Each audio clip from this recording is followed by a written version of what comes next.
അപ്പോൾ നമ്മൾ ആദ്യം പോകുന്നത് അണ്ടർ-17 ലോകകപ്പിലേക്കാണ്. അണ്ടർ-17 ലോകകപ്പിന് ഇന്നലെ ഖത്തറിൽ വർണ്ണാഭമായ തുടക്കമായിരുന്നു. ഉദ്ഘാടന ദിനമായ ഇന്നലെ അർജന്റീന, ഇറ്റലി, പോർച്ചുഗൽ അടക്കമുള്ള വമ്പന്മാർ ജയത്തോടെ തുടങ്ങി. 2-3 ഗോളുകൾക്കാണ് അർജന്റീന എതിരാളികളായ ബെൽജിയത്തെ പരാജയപ്പെടുത്തിയത്. 1 ഗോളിന് പിന്നിൽ നിന്ന ശേഷമായിരുന്നു അർജന്റീൻ സംഘം വിജയം പിടിച്ചെടുത്തത്. ന്യൂ കലഡോണിയക്കെതിരെ 1-6 ഗോളിനാണ് പോർച്ചുഗൽ ജയിച്ചു കയറിയത്. ആതിഥേയരായ ഖത്തർ ഇറ്റലിയോട് 1 ഗോളിന് തോറ്റു. ജപ്പാൻ മൊറോക്കയെ എതിരില്ലാത്ത 2 ഗോളുകൾക്ക് പരാജയപ്പെടുത്തി. ആദ്യ ദിനത്തിൽ ടുണീഷ്യയാണ് ഏറ്റവും വലിയ വിജയം സ്വന്തമാക്കിയത്. ഫിജിയെ ഏകപക്ഷീയമായ 6 ഗോളുകൾക്കാണ് ടുണീഷ്യ തകർത്തത്. ഇന്ന് ബ്രസീൽ, ജർമ്മനി, ഇംഗ്ലണ്ട് ഉൾപ്പെടെയുള്ള ടീമുകൾ കളത്തിലിറങ്ങുന്നുണ്ട്. ഒരിടവേളയ്ക്ക് ശേഷം യുഎഫ ചാമ്പ്യൻസ് ലീഗിൽ ഇന്ന് മത്സരങ്ങൾ തുടങ്ങുകയാണ്. ഇന്ന് സൂപ്പർ പോരാട്ടങ്ങളുണ്ട്. ലിവർപൂൾ റയൽ മാഡ്രിഡിനെയും PSG ബയൺ മ്യൂണിക്കിനെയും നേരിടും. യുവന്റസിന് സ്പോർട്ടിംഗ് ക്ലബ് പോർച്ചുഗലാണ് എതിരാളികൾ. ടോട്ടനം FC കോപ്പൻഹേഗനുമായി ഏറ്റുമുട്ടും. അത്ലറ്റിക്കോ മാഡ്രിഡ് റോയൽ യൂണിയനുമായി മത്സരമുണ്ട്. ഇന്ത്യൻ സമയം പുലർച്ചെ 1:30 ഈ മത്സരങ്ങളെല്ലാം നടക്കുന്നത്. ഇന്ന് രാത്രി 11:15 നടക്കുന്ന മത്സരത്തിൽ ആഴ്സണൽ സ്ലാവിയ പ്രാഗയെ നേരിടും. ചരിത്രത്തിൽ ആദ്യമായി വനിതാ ഏകദിന ക്രിക്കറ്റ് ലോകകപ്പ് നേടിയ ഹർമൻപ്രീത് കൗറിനും സംഘത്തിനും രാജ്യത്തിന്റെ ആദരമൊരുങ്ങുകയാണ്. ഇന്ത്യൻ ടീമിനെ പ്രധാനമന്ത്രി നരേന്ദ്രമോദി ഔദ്യോഗിക വസതിയിലേക്ക് ക്ഷണിച്ചു. നാളെയാണ് പ്രധാനമന്ത്രിയുടെ ഓഫീസിൽ ഇന്ത്യൻ ടീമിന് സ്വീകരണം ഒരുക്കുക. ഇന്ത്യൻ ടീമിനെ ഔദ്യോഗികമായി ക്ഷണിച്ചുകൊണ്ടുള്ള സന്ദേശം പ്രധാനമന്ത്രിയുടെ ഓഫീസിൽ നിന്ന് ലഭിച്ചതായി BCCI വ്യക്തമാക്കി. മുംബൈയിലുള്ള ഇന്ത്യൻ ടീം അംഗങ്ങൾ പ്രധാനമന്ത്രിയുമായി കൂടിക്കാഴ്ചയ്ക്കായി നാളെ വൈകിട്ടോടെ ഡൽഹിക്ക് തിരിക്കും. ടീമിന്റെ വിക്ടറി പരേഡ് സംബന്ധിച്ചും ഇന്ന് തീരുമാനമുണ്ടാകും. വനിതാ ലോകകപ്പിൽ ഇന്ത്യ കിരീടം നേടിയപ്പോൾ സോഷ്യൽ മീഡിയ ഹാൻഡിലുകളിൽ തരംഗമായ ഒരു പുരുഷനുണ്ട്. ഇന്ത്യൻ ടീമിന്റെ പരിശീലകൻ അമോൽ മജൂംദാർ. 90കളിലെ ഇന്ത്യൻ ഫസ്റ്റ് ക്ലാസ് ക്രിക്കറ്റിൽ എതിരാളികൾ ഭയപ്പെട്ട മുംബൈയുടെ മുഖമായിരുന്നു മജൂംദാർ. അന്താരാഷ്ട്ര ക്രിക്കറ്റിന്റെ പടിവാതിക്കൽ ഏറെ നാൾ കാത്തുനിന്ന മജൂംദാറിന് കാലം കാത്തുവെച്ച നിയോഗമായിരുന്നു ഈ ലോക കിരീടം.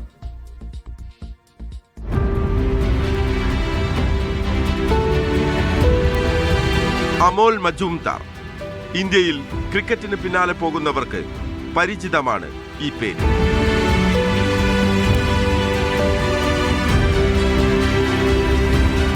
ഇതിഹാസങ്ങൾ ഇന്ത്യൻ ക്രിക്കറ്റിൽ മാറ്റുരച്ച കാലത്ത് ബാറ്റ് എടുത്തിറങ്ങിയ മുംബൈക്കാരൻ. ഫസ്റ്റ് ക്ലാസ് ക്രിക്കറ്റിൽ റൺസുകൾ അടിച്ചുകൂട്ടി നിരവധി റെക്കോർഡുകൾ ഇന്നും പോക്കറ്റിൽ സൂക്ഷിക്കുന്ന താരം. ആഭ്യന്തര ക്രിക്കറ്റിൽ 11,167 റൺസ്. 4 നൂറ്റാണ്ട് കാലം തന്റേത് മാത്രമാക്കിയ രഞ്ജി ട്രോഫിയിലെ അരങ്ങേറ്റക്കാരന്റെ 260 റൺസ് എന്ന റെക്കോർഡ്. 30 സെഞ്ചുറിയുടെ കരുത്തും മജൂംദാറിനുണ്ടായിരുന്നു.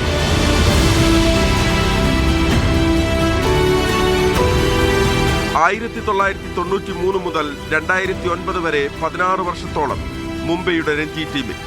2007 മുംബൈയെ രഞ്ജി ട്രോഫി കിരീടത്തിലേക്ക് നയിച്ചപ്പോൾ നായകൻ. 2009 മുംബൈയോട് ബൈ പറഞ്ഞ് അസമിനും പിന്നെ ആന്ധ്രയ്ക്കും വേണ്ടി ആഭ്യന്തര ക്രിക്കറ്റിലിറങ്ങി. 40-ാം വയസ്സിലാണ് സജീവ ക്രിക്കറ്റിൽ നിന്ന് വിട പറഞ്ഞത്. ദേശീയ ടീമിലേക്കുള്ള വിളി കാത്ത് കാലം തള്ളി നീക്കിയ ഇതിഹാസം ആരോടും പരിഭവമില്ലാതെ കരിയർ അവസാനിപ്പിച്ചു. പക്ഷേ മജൂംദാർ കീഴടങ്ങാൻ തയ്യാറായിരുന്നില്ല.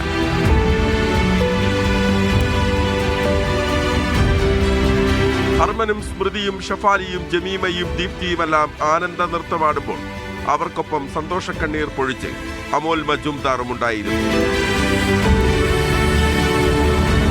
ഇന്ത്യ അണ്ടർ-19 ടീമിന്റെയും നെതർലാൻഡ്സ് ദേശീയ ടീമിന്റെയും IPL ടീമുകളുടെയും പരിശീലകനായ ശേഷം 2023 ഒക്ടോബറിലായിരുന്നു അമോൽ മജൂംദാർ ഇന്ത്യൻ വനിതാ ടീമിന്റെ coaching jersey അണിഞ്ഞത്.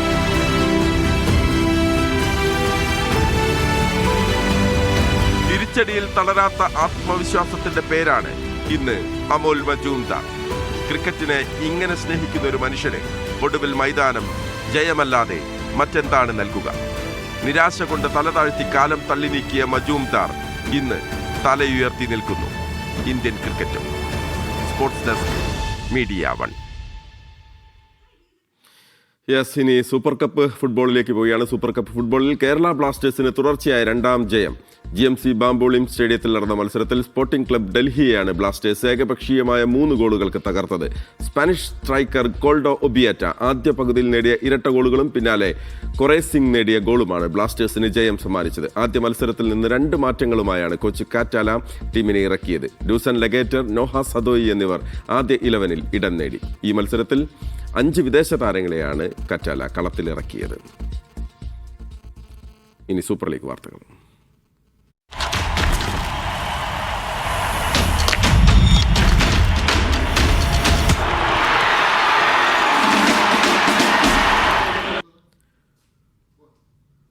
Super league Kerala ഫുട്ബോളിൽ ഇന്ന് ഫോഴ്സ കൊച്ചി മലപ്പുറം FC പോരാട്ടം. രാത്രി 7:30 എറണാകുളം മഹാരാജാസ് കോളേജ് ഗ്രൗണ്ടിലാണ് മത്സരം. കളിച്ച 4 മത്സരങ്ങളും പരാജയപ്പെട്ട ഫോഴ്സ കൊച്ചി ആദ്യ ജയം തേടിയാണ് ഇറങ്ങുന്നത്. 4 മത്സരങ്ങളിൽ 1 ജയവും 3 സമനിലയുമുള്ള മലപ്പുറം FC ഇതുവരെ പരാജയം അറിയാത്ത ടീമാണ്.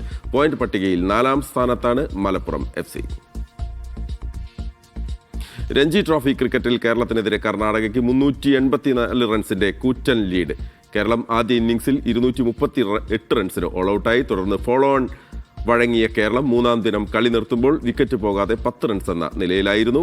4ാം ദിനത്തെ കളി ഇപ്പോൾ അല്പസമയത്തിനകം പുനരാരംഭിക്കും. 586 റൺസായിരുന്നു കർണാടക ആദ്യ ഇന്നിംഗ്സിൽ നേടിയത്. 3 വിക്കറ്റ് നഷ്ടത്തിൽ 21 റൺസ് എന്ന നിലയിലായിരുന്നു 3ാം ദിവസം കേരളം കളി തുടങ്ങിയത്. ഇന്നലെ കളി നിർത്തുമ്പോൾ കൃഷ്ണപ്രസാദും 2 റൺസ് നേടിയ നിതീഷുമാണ് ക്രീസിലുള്ളത്.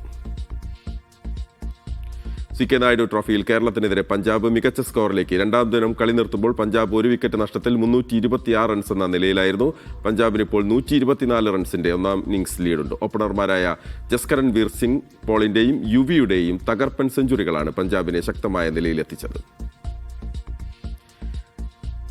ചെസ് ലോകകപ്പിൽ മലയാളി താരം SL നാരായണൻ വീണ്ടും രണ്ടാം റൗണ്ടിലേക്ക് കടന്നു. പെറുവിന്റെ സ്റ്റീഫൻ റോജർസിനെ ടൈബ്രേക്കറിലാണ് കീഴടക്കിയത്. ആദ്യ 2 കളികളും സമനിലയിലായതിനെ തുടർന്ന് നടന്ന റാപ്പിഡ് ഗെയിം ടൈബ്രേക്കറിൽ 2 കളിയും SL നാരായണൻ ജയിച്ചു. അടുത്ത റൗണ്ടിൽ ഇംഗ്ലണ്ടിനെ നികിത വിറ്റിയുഗോയിനെ നേരിടും. ആദ്യ റൗണ്ടിൽ ബൈ ലഭിച്ച മറ്റൊരു മലയാളി താരം നിഹാൽ സരിൻ ഇന്ന് 2ാം റൗണ്ടിൽ ഗ്രീക്ക് താരം സ്റ്റാമാറ്റിസ് കൗർക്കുലോസുമായി ഏറ്റുമുട്ടും.